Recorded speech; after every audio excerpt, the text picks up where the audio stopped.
These are the men of the 2nd Marine Division. We're now embarking on a full-scale amphibious operation after many months of intensive training.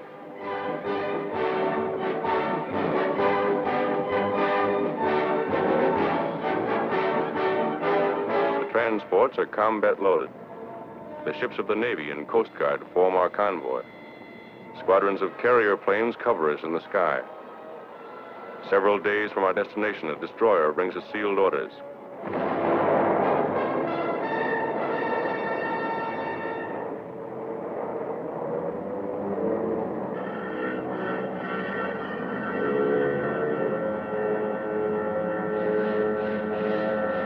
It won't be long now before we know where we're bound.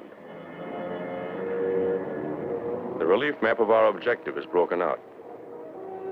Fortified island of Betio in the Tarawa atoll, a very important Jap air base on the outer fringe of their Pacific defenses. Our platoon leaders started explaining the terrain to us. By the time they were finished, we knew that island and its reefs as well as we knew our own backyards. We built more machine gun ammunition.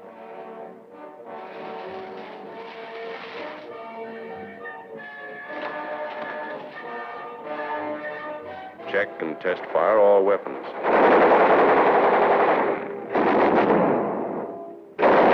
Exercise helped to relieve the tension. Navy and Coast Guard coxswains received last-minute instructions on formations, rendezvous areas, and departure times. Services are held on the last evening before D-Day.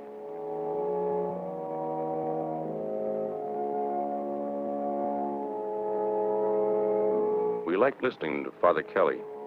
He'd been with us at Guadalcanal. He had a way of saying what we wanted to hear.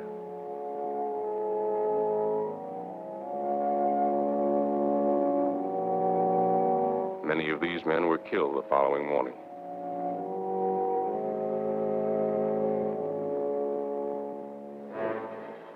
We are ready.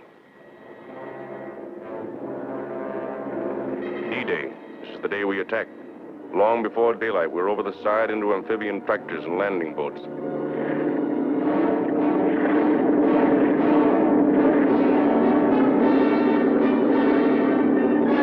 At daylight, our naval vessels open fire, and for 4 solid hours, they pound Tarawa with high explosives.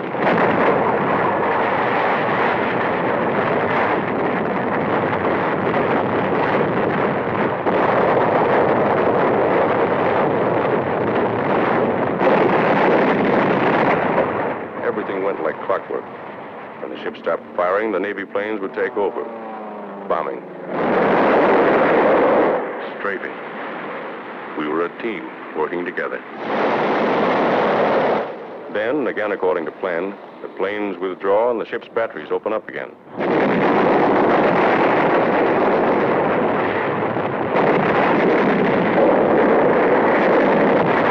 Each hour, the hour we attack, is getting close. For 3 days before we moved in, over 4 million pounds of explosives had been dropped on the island. It didn't seem possible that anyone could live through that bombardment.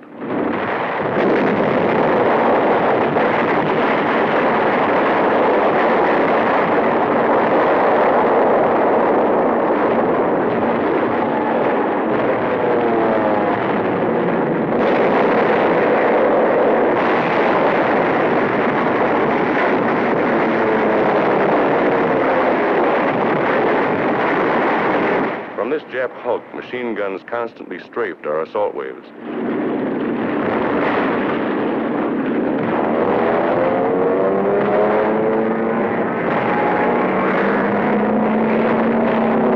We bombed them out twice, but each time a new crew took over.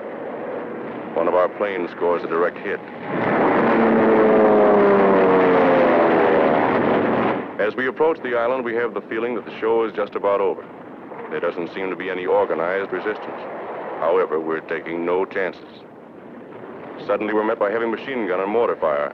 It takes a heavy toll of our boats and men. It doesn't stop us.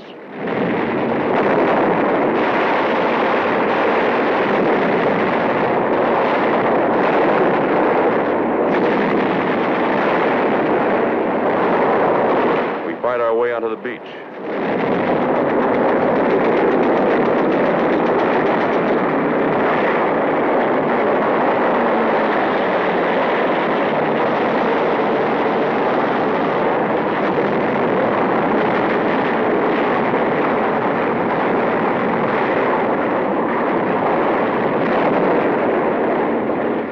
men wade ashore from wrecked amphibians.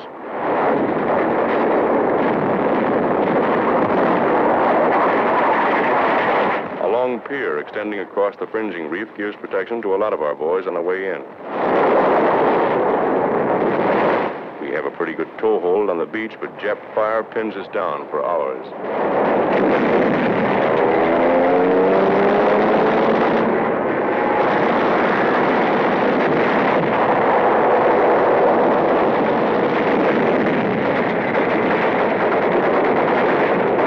Casualties are pretty high, but as we found out later, blood plasma saves a lot of lives.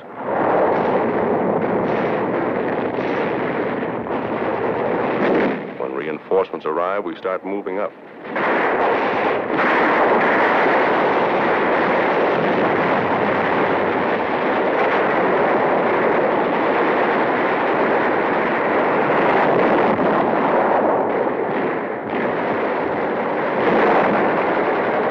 It isn't easy knocking those Japs out of their positions. They're hidden in trees, behind revetments, buried pillboxes, bomb-proofs, bunkers.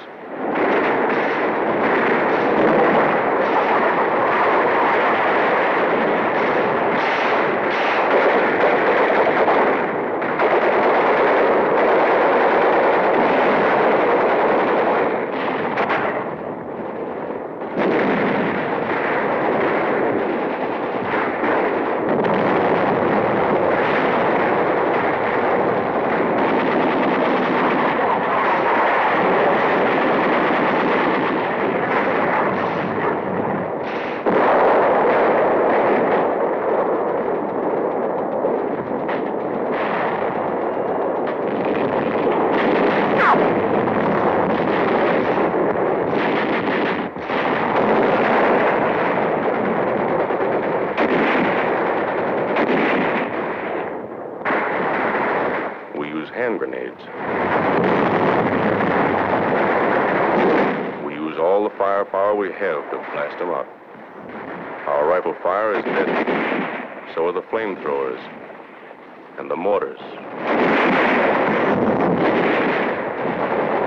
The enemy breaks from cover.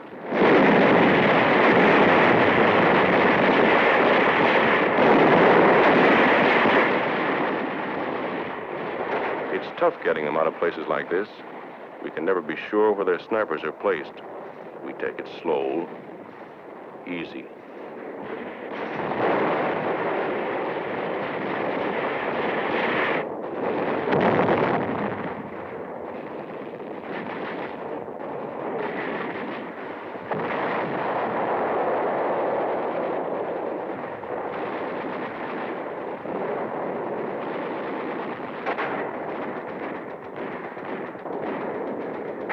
This bunker is giving us plenty of trouble.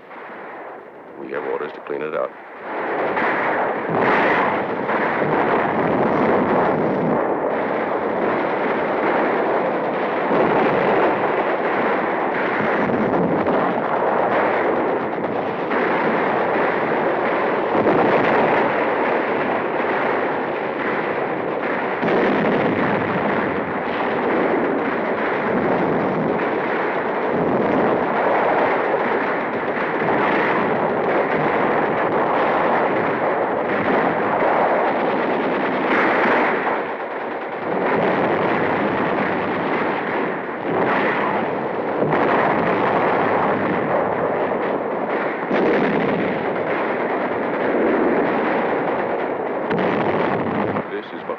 On the other side.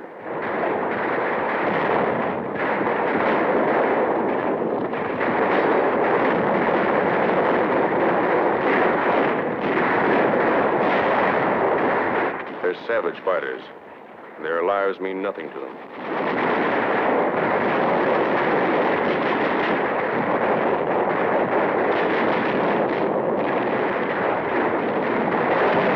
One of our boys is hit.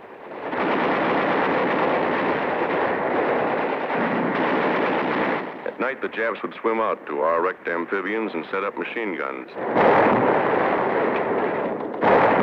They got a few of us before we got them. Commanding officer of the assault troops confers with his staff. One of our medium tanks remains in operation.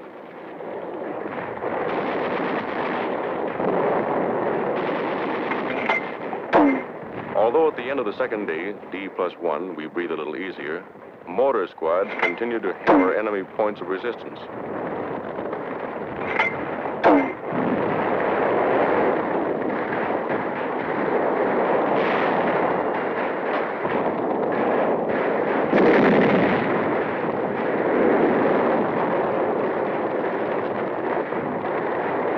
By this time, we know the Japs are licked. They must know it, too. There's still strong resistance. Nip suicide snipers tie themselves up in the trees and take pot shots at us. We hit them, but they don't fall. Just die and hang there.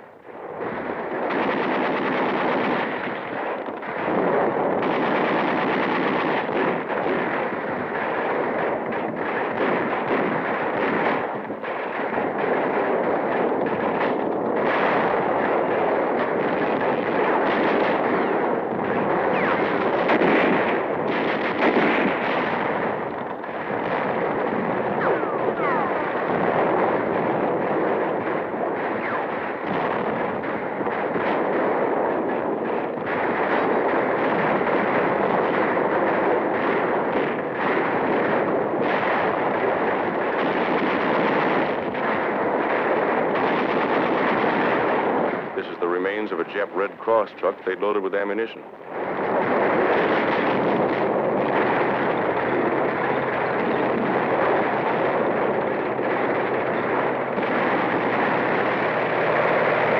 A light tank moves up the airstrip.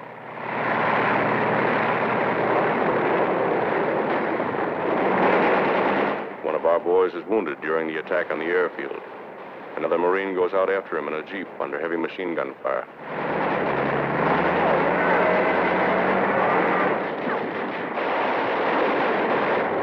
Back at the beach, there's constant activity. Amphibians tow in fresh supplies, food, ammunition, guns. As the battle moves across the island, the chaplain's assistants tend the dead, removing the lower identification tag and leaving the duplicate on each Marine so there'll be no mistake later on. Generals Holland Smith and Julian Smith commanding the force and division. Admiral Harry Hill commanding the task force. Sometimes we actually have to dig the Japs out of their holes. The island is infested with buried pillboxes, many of them still crawling with Japs. These bunkers were so constructed that heavy shelling and demolition charges failed to crumble them. Many of them were over 20 feet deep.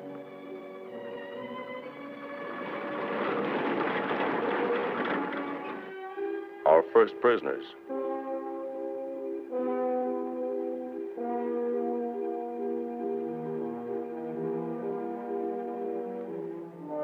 The wounded are given first aid in the field and then carried by stretcher to the boats. With them always are the Navy hospital corpsmen and Navy doctors and surgeons. At the transport, the steel litters are lifted from the barges and lowered into the hold. They're taken to the ship's hospital. Not a second is lost.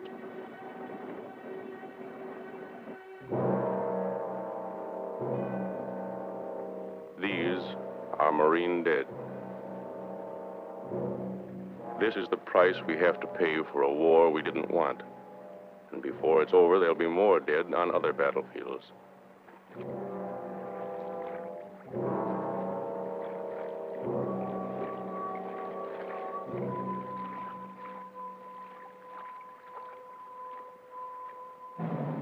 Burial aboard ship for Marines killed in action.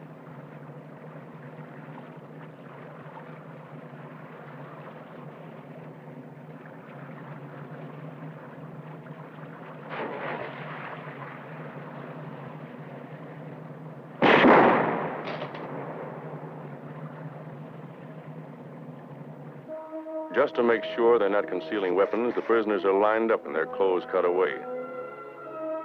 We gave them new ones later from their own dumps.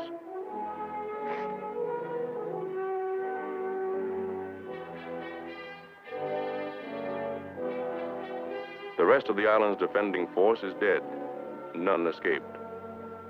Tokyo once boasted that it would cost 100,000 of our men to take Tarawa. We lost less than 1,000. The Japs over 4,000. A wounded Jap soldier. We took very few of these. Most of our prisoners were Korean laborers. One of our officers captured these Japs from a disabled landing boat. Prisoners carry their own wounded to the pier for evacuation. Captured Jap water. This is the first chance the boys have had to wash since they got on the island. Gunfire from our warships knocked these big guns out early in the bombardment. These were English Vickers guns captured by the Japs in Singapore.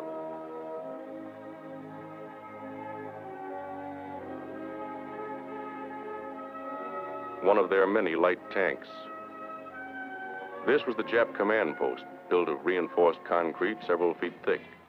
That building was built to withstand plenty, and did. We finally took it with TNT and flamethrowers. The fighting was still going on at one end of the island when the Seabees landed with their heavy equipment. They set to work clearing the airstrip even while we were fighting for it.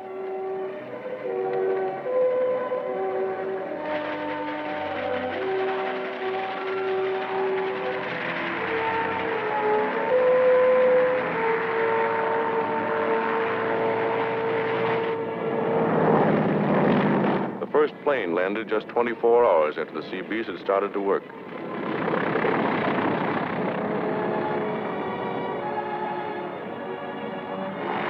The second one lands 1 minute later. We welcomed the pilot to our new home. It was our first chance to thank those guys for the swell job they did for us before and during the attack. On D+4, our relief came in. Maybe you think we weren't glad to see them.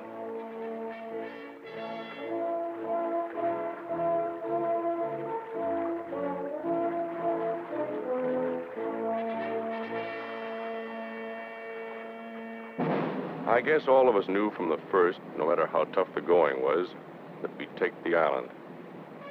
Just the same, the day the colors were run up on this palm tree and flew for the first time over Tarawa, we got a lump in our throats. We were mighty proud.